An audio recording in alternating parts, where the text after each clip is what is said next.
Selamat pagi, saudara. Hari ini nama saya Feli Sunggono. Saya akan menyampaikan uji statistik, uji t-test dipakai. Pertama, uji t-test itu dipakai pada saat kita ingin melakukan analisis hubungan antara variabel numerik terhadap variabel kategorik dua kelompok. Ya, jadi atau kita sebutnya numcat atau catnum. Ya, tapi itu dilakukan pada analisis yang dua kelompok. Yang kedua, ada beberapa asumsi yang perlu saudara ketahui untuk melakukan sebelum melakukan uji analisis t-test. Ya. Variabel yang numerik yang saudara analisis itu harus distribusi data bentuknya normal. Ya. Kalau data tidak normal, maka harus menggunakan uji Mann-Whitney. Ya, itu untuk uji. Kalau data distribusi data normal, maka menggunakan uji t-test tidak berpasangan atau unpaired t-test. Ya. Nah, kita akan coba hari ini kita menggunakan praktikum menggunakan dataset LBW ya. Saya coba share screen. Nah, kalau saudara lihat dari dataset ini ada data berupa data berat bayi waktu lahir dan usia ibunya. Kemudian ada juga beberapa data demografik yang lain seperti data suku, riwayat merokok, history of premature labor, history hipertensi, riwayat hipertensi, dan ada beberapa variabel yang lain yang kita akan coba analisis buat hari ini. Nah, sebelum kita melakukan analisis uji t-test, yang pertama yang mesti kita lakukan adalah satu, kita mesti melakukan uji normalitas data. Nah, cara untuk melakukan uji normalitas data sebagai berikut. Saudara klik analyze, kemudian saudara klik yang deskriptif, kemudian masuk yang ke bagian explore ya. Nah, waktu saudara masukkan yang explore, saudara masukkan semua variabel yang numerik ke dalam kotak di sampingnya. Sekali lagi saya sampaikan bahwa variabel yang perlu diuji normalitas data hanya variabel numerik ya. Variabel kategorik seperti ras, smoking history status yang dua kelompok itu tidak perlu dilakukan uji normalitas data. Karena kenapa? Hasilnya kemungkinan besar tidak normal. Jadi uji normalitas data hanya digunakan untuk variabel yang datanya bentuknya numerik ya. So klik bagian statistik. Oke, klik plot. Nah, saudara centang ya, untuk yang normalitas plot with test ya. Ya. Continue. Kemudian di bagian ada beberapa data yang ditampilkan di sini ya. Kalau saudara lihat daripada outputnya, hasil output daripada uji normalitas data, saudara bisa lihat satu, saudara melihat variabel, bisa melihat distribusi daripada variabel contoh ya, variabel usia ibunya. Contoh lihat rata-rata usia ibunya 23,24 tahun. Kalau saudara bandingkan juga dengan nilai median. Biasanya kalau nilai min dengan median itu dekat, itu kemungkinan datanya distribusi datanya normal ya. Kenapa perlu data normal? Kalau saudara punya data yang distribusi normal, maka data yang saudara pakai itu akan lebih bisa merepresentatifkan data yang di populasi. Karena ada asumsi bahwa distribusi data yang di populasi itu bentuknya distribusi data yang normal. Tapi kalau data saudara tidak normal, maka saudara menggunakan uji statistik yang lain. Yang satu,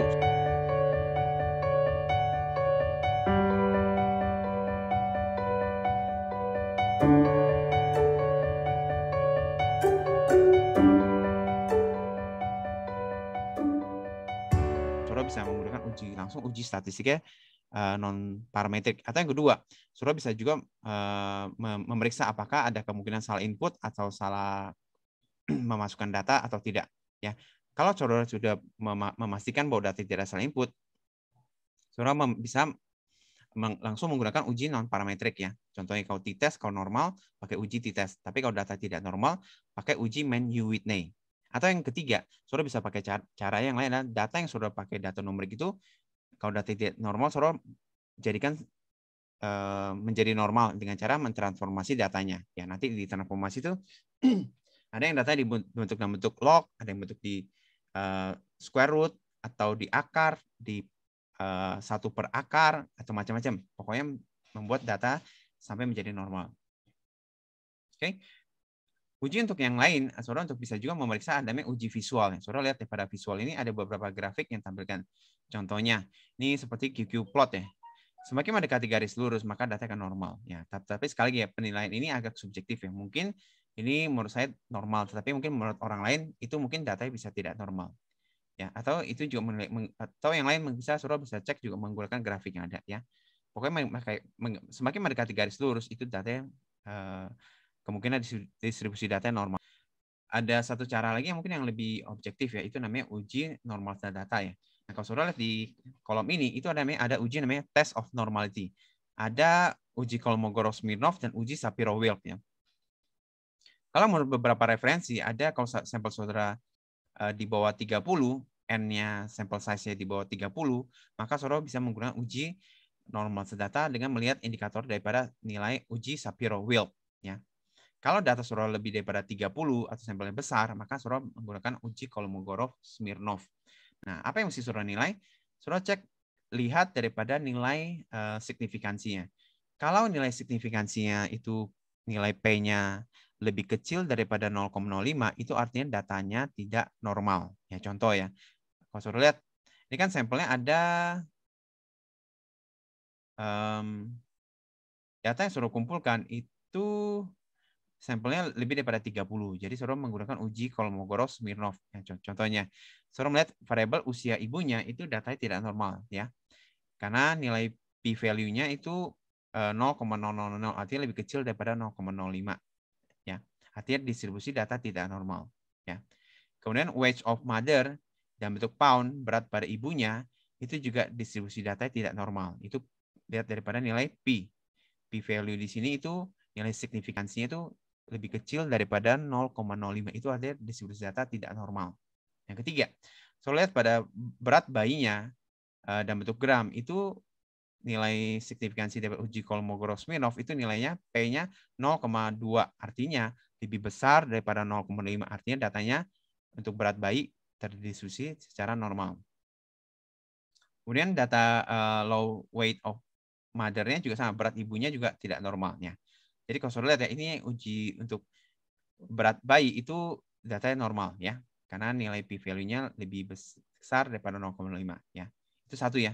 Asumsi untuk uji tes itu saudara pertama kali saudara sebelum melakukan uji tes, saudara pertama harus melakukan uji normalisasi data terhadap variabel numerik ya.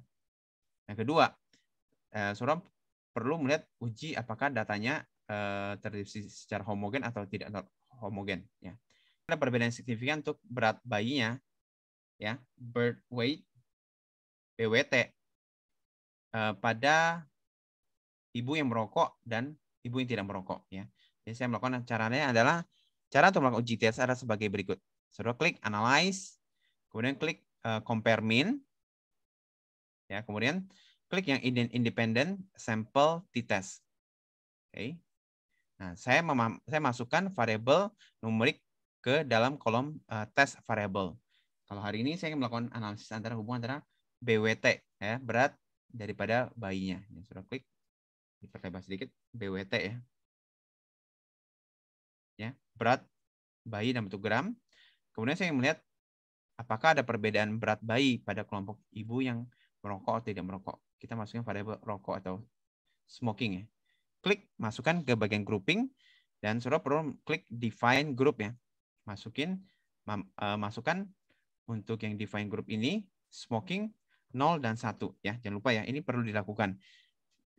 Dari dataset yang ada, smoking itu 0 itu tidak merokok dan 1 itu artinya ibunya merokok. Klik, kemudian saudara klik. Kemudian klik OK. Nah, kalau saudara lihat daripada uji t-test, ini ada bentuk output daripada uji t-test ya.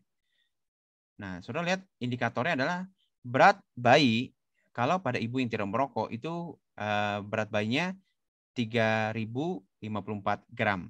Tapi kalau ibunya merokok, maka berat bayinya 2.773 gram. Ya. Dengan standar deviasi masing-masing seperti yang ditunjukkan di sini. Ya. Kemudian saudara lihatnya, sebelum data yang saudara bandingkan itu adalah sifatnya homogen. Nah, saudara lihatnya daripada ini nih. Itu saudara lihat daripada nilai uji Levene test. Nah, Levene test saudara lihat di bagian tabel ini. Saudara klik, lihat nih di bagian yang pertama equal variant assume ya. Saudara lihat daripada nilai nilai signifikansi daripada ini. Levene test for equality of variance. Kalau saudara lihat nilai di sini itu 0,221. Artinya berat bayi pada kelompok yang ibu yang merokok dan tidak merokok itu sifatnya homogen ya. Kalau homogen artinya saudara hasil uji t-test bisa dilanjutkan ya. Kenapa? Saya kasih ilustrasi sebagai berikut. Contohnya, kalau saudara ingin melihat ada hipotesis apakah ada perbedaan rata tinggi badan pada anak-anak SMA dengan anak SD. Saudara tentunya kalau membandingkan dua kelompok itu, tinggi badan pada anak SMA dengan anak SD, sudah pasti bisa langsung terjawab dengan mudah. Kenapa? Karena datanya nggak sebanding, ya. Karena sudah pasti data anak-anak SMA punya tinggi badan secara signifikan, perbedaan min itu lebih tinggi dibanding anak-anak SD. Kenapa? Karena datanya tidak homogen, ya. Jadi ini uji level test adalah untuk membandingkan apakah asumsi data tersebut homogen atau tidak homogen, ya. Karena itu penting. Kalau saudara pertama kali uji data tidak homogen, saudara tidak membandingkan apple to apple, maka hasilnya yang saudara dapatkan uji perbedaan min itu hasilnya kurang gitu secara klinis, secara makna itu kurang gitu dapat, ya. Ya. Jadi saudara membandingkan antara uji level test, ya. Kemudian saudara kalau lihat ini asumsi uji level test terpenuhi, maka saudara bisa melihat bahwa ini nilainya p-value-nya, ya, antara berat bayi pada kelompok merokok dan tidak merokok itu hasilnya p-value-nya 0,009. Artinya lebih kecil daripada 0,05. Artinya ada perbedaan min yang signifikan antara berat bayi yang pada kelompok ibu yang merokok dengan tidak merokok, ya. Nah, saudara kemudian saudara membuat tabelnya, tuliskan tabelnya ini, bentuk di Excel seperti ini, ya. Tapi sebelum itu saudara perlu menampilkan datanya. Berapa sih nilai min daripada kalau ibu merokok atau kalau tidak merokok hasilnya minnya berapa. So klik analyze, deskriptif, kemudian bagian explore, ya. Kemudian saudara masukkan yang kelompok yang bagian merokok, ya. Masukkan semua variabel dependent, variabel numeriknya. Kemudian di bagian variabel factor list-nya saudara masukkan variabel yang kategorik. Contoh ini saya melihat masukin factor list, ya. Klik OK. Outputnya bentuknya seperti ini, ya, saudara. Oke, saya mendapatkan nih. Pada ibu yang kemudian saudara lihat juga nilai mediannya 2775,50. Ini yang saudara tuliskan di variabel Excel, ya. Nah, kemudian untuk uji t-testnya, kita balik lagi untuk melakukan uji t-testnya. Klik analyze, uji compare min, independent t-test. Saudara masukkan yang variabel yang birth weight-nya atau BWT, kemudian masukin smokingnya ke grup ini. Asumsi ini terpenuhi. Satu, data normal. Itu pakai uji Kolmogorov-Smirnov.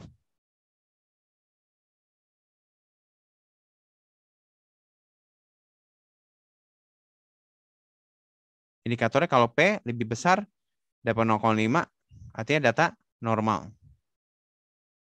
Yang kedua, uji level test. Ya ini, ya. Yang terakhir, kita lihat ya pada nilai pada uji t-test itu sendiri. Berapa nilai t-testnya, ya. Hasil signifikansi sini itu ceritanya 0,09. Ya. Berat bayinya tinggal masukin ini nilai p-value 0,009. Ya, artinya ada perbedaan min yang signifikan antara perbedaan min daripada berat bayinya pada kelompok ibu yang tidak merokok. Nah, saudara yang perlu disampaikan di sini juga adalah saudara lihat ini namanya mean difference, ya. Saudara perlu lihat ini juga data penting, ya. Kalau mean difference di sini itu sebesar 281 gram. Artinya kalau pada ibunya, nah saudara lihat, ya. Saya tunjukin sebentar. Ini, ya, data namanya mean difference. Ini juga perlu bisa ditampilkan, ya. Kalau ibunya merokok dengan ibu yang tidak merokok, maka akan ada perbedaan rata-rata sebesar 281 gram. Artinya ini cukup besar. Kalau ibunya merokok, maka berat bayinya akan turun rata-rata sebesar 281,713 gram dibandingkan ibu yang tidak merokok. Ya, ini juga bisa ditampilkan. Dengan sebaran confidence interval, ya, perbedaan berat bayinya itu sebesar 70,69 gram sampai 492,734. Ya, demikian juga saudara melakukan analisis untuk uji t-test yang lain. Ya, ini adalah uji t-test, ya. Terima kasih. Jika saudara menyukai video ini, silakan bagikan ke teman-teman klik share untuk teman-teman Sora yang sedang membutuhkan, yang sedang menganalisis data, bisa klik like dan tekan subscribe di channel Feli Sunggono supaya Sora mendapatkan notifikasi lebih awal pada saat saya update video baru tentang research dan tentang statistik atau bagian research metodologi. Saya Feli Sunggono mengucapkan terima kasih perhatian saudara.